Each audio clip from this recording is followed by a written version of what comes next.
Hello and welcome to the Midnight Bible Study. Tonight's topic, giants of the Bible. Now the Bible tells stories of frightening giants, and quite a lot of them. One of these giants was called Anak.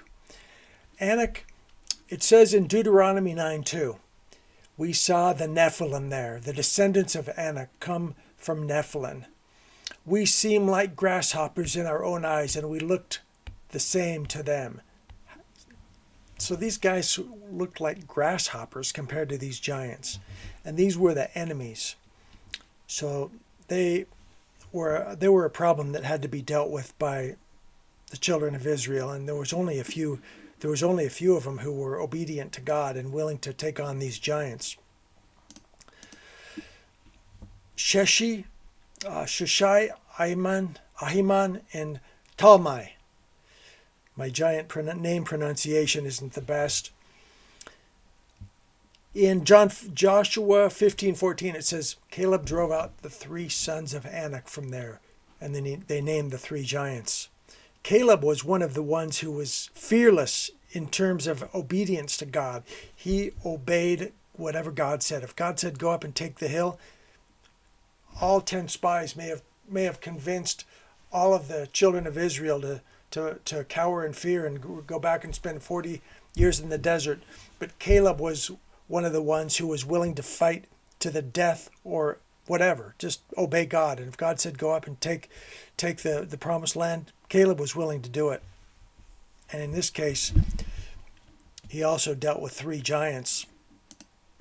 The Philistine giants were monsters. 1 Chronicles 24 says, now it happened afterward that war broke out at Gezer with the Philistines, at which time Sibbecai and Hushathite killed Sippai, who was one of the sons of the giant, and they were subdued. So notice here it names two that killed Sippai the giant. So it sounds like it was 2-on-1. So it took two warriors in order to take out this giant. That's pretty tough. If it takes two to take care of that giant, you know you've got a problem on your hands. Goliath, everybody's heard of Goliath, over 9 feet tall. He's discussed in 1 Samuel 17, and of course, the little boy David took him out. He was the champion of the Philistines, and of course David took him out with a slingshot, right? Boom. Even giants have weaknesses. You just got to know what their weakness is. Og, king of Bashan. Og, king of Bashan. He slept in an iron bed 14 feet long and 6 feet wide. Now that's a monster. A 14-foot bed. I don't know what you could say about that other than that's going to be a tough fight. Ishbi Benab, giant, killed by Ibushi with a spear tip weighing more than 12 pounds. 12 pounds to kill this giant with a 12-pound spear tip. Listen, folks, this is right here. We have a sword tip. I mean, this sword tip, I don't know if it would do much good against Ishbi Benab, because this weighs about nothing. It weighs almost nothing, right? It's a sword tip. It weighs practically nothing. They used a 12-pound spear tip. A 12-pound spear tip. This is 10 pounds right here, and this is weighty. I mean, if it was only a 10-pound spear tip, and if you had this on the tip of a spear, I mean, whoever was wielding that spear was no wimp. They were hefting around a really weighty spear. I mean, you might have to hold it with two arms in order to, I don't know how far you'd throw it. I mean, unless you were a real athlete, which no doubt they were. So, but anyway, there you go. Ishbi Benab took a 12-pound spear tip.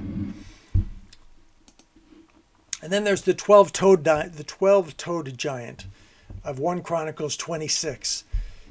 12-toed, 12-fingered giant, and he was killed by David's nephew. Now, if you're a giant, you don't want to mess around with David's ancestors because David is the original giant killer. And in this case, his nephew took care of this 12-toed giant with his 12 fingers.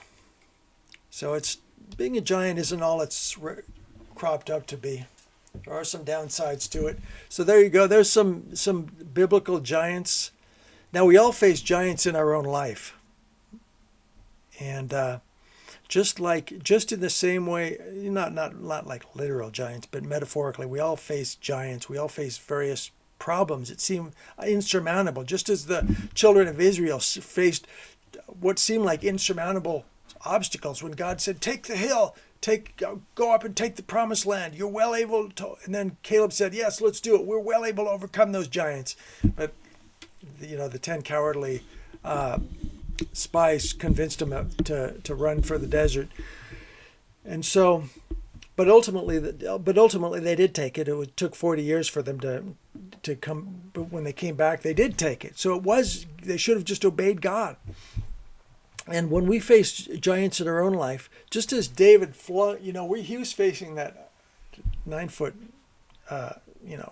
Goliath, this massive giant. We're talking a little boy, and how could a little boy? It's just as our problems seem insurmountable, just the same way. What did David do? He focused on a weakness. Every problem has a weak point, a soft spot, and we don't want to try. Like David didn't try to wrestle. He didn't try to wrestle or have a knife fight or a close in hand-to-hand brawl with Goliath. No, he capitalized on a weak point, which is the fact that he had this slingshot and he was able to hit him in the head. So we need to, with our own problems, we need to remember that we need to focus on what is the weak point in that problem and then focus on that. God bless you. Good night from the Midnight Bible Study. Hit that like button if you appreciate these kind of videos, and hope to see you next time. Good night.